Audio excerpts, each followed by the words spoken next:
Wow, that was definitely a twist I did not expect.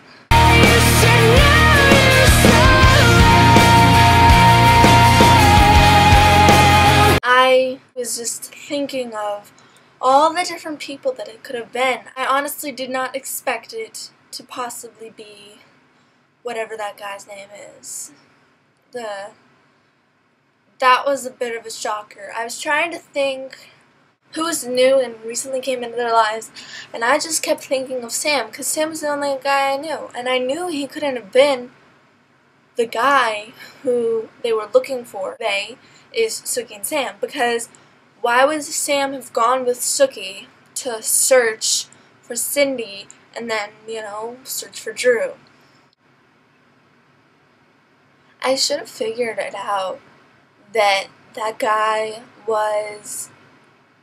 that he had something to do with all those women dying, because the minute after Jason told him and then that other guy that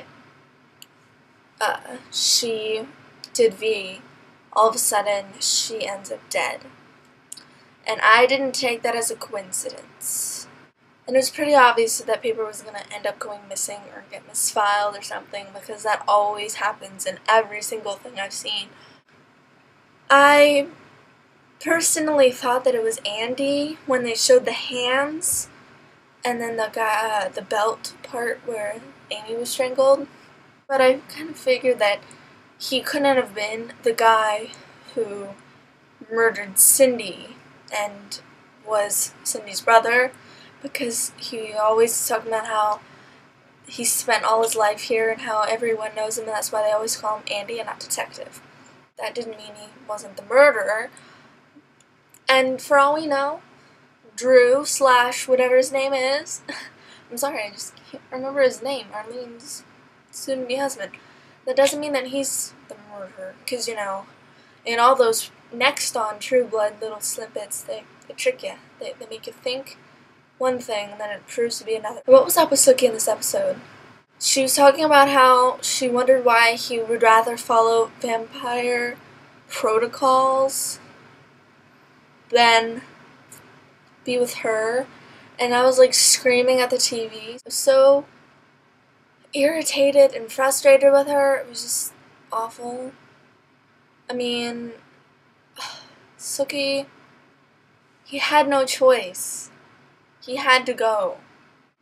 And yes, I can understand her getting frustrated with him because he was attacking Sam.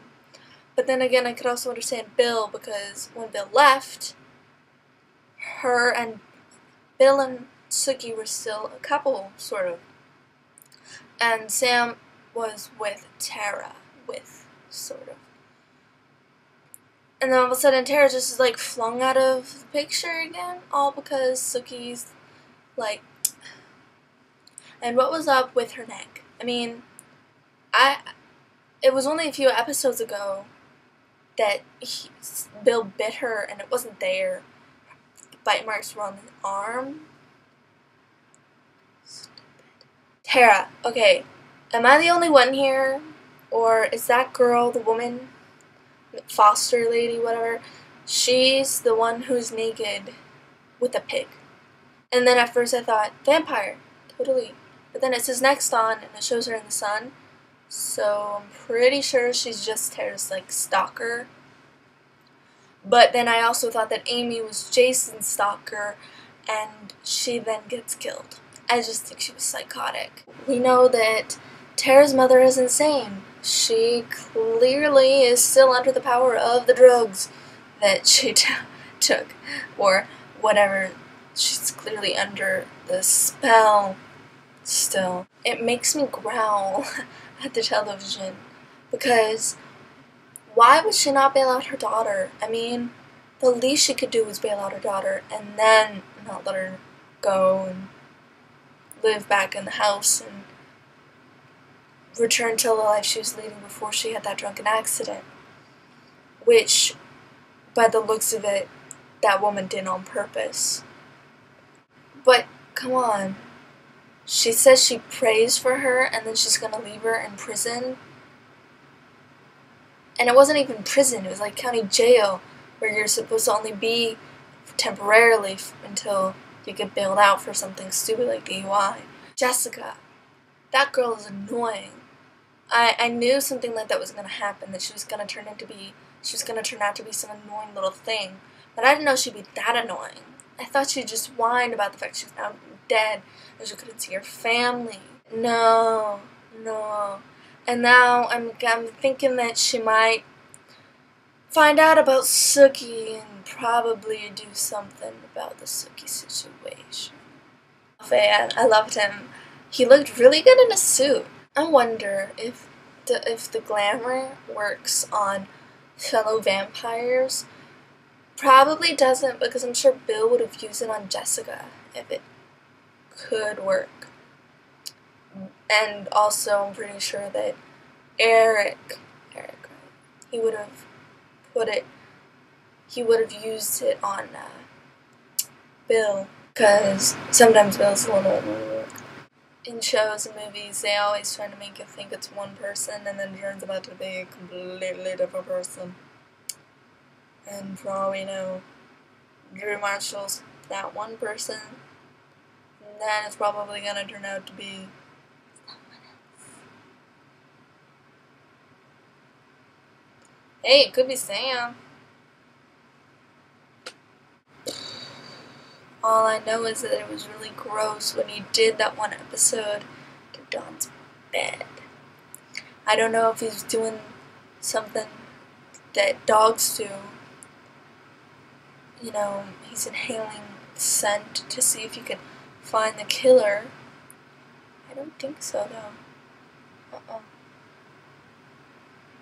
I think he was just being really gross and perverted and about to say hormonal, but no, horny. That's the word I was looking for. I think I talked about all I need to talk about as far as True Blood, and I really cannot wait to talk about next week. I sincerely hope that Sam doesn't die, that Bill doesn't get taken away from Sookie, and that Bill does something for Sookie that proves his worth. And I hope that Jessica gets killed because she was annoying. That's pretty much it. I really don't know if there's anything else I should talk about. I hope Lafayette doesn't die either. I know that's totally random, and it did not look like he was even going to in the season finale. Or Tara. I hope she doesn't die either. But it just, I don't know. I have this inkling that that guy who is running for representatives, I have an inkling that he might do something to Lafayette to keep him quiet. If you have any theories about what might happen, who the killer might be, if you don't think it's Joe Marshall, put them in the comments. And if you have any questions, I'll answer them in the comments too. Like, if there's anything that I missed and you want to hear my opinion about it, I might make more videos about True Blood on my normal account, my regular one. If there's anything more to talk about, I might even talk about the book on my normal account. It just depends on if I read it. Because lately I've been buying books and I haven't read them because I've gotten so into writing my own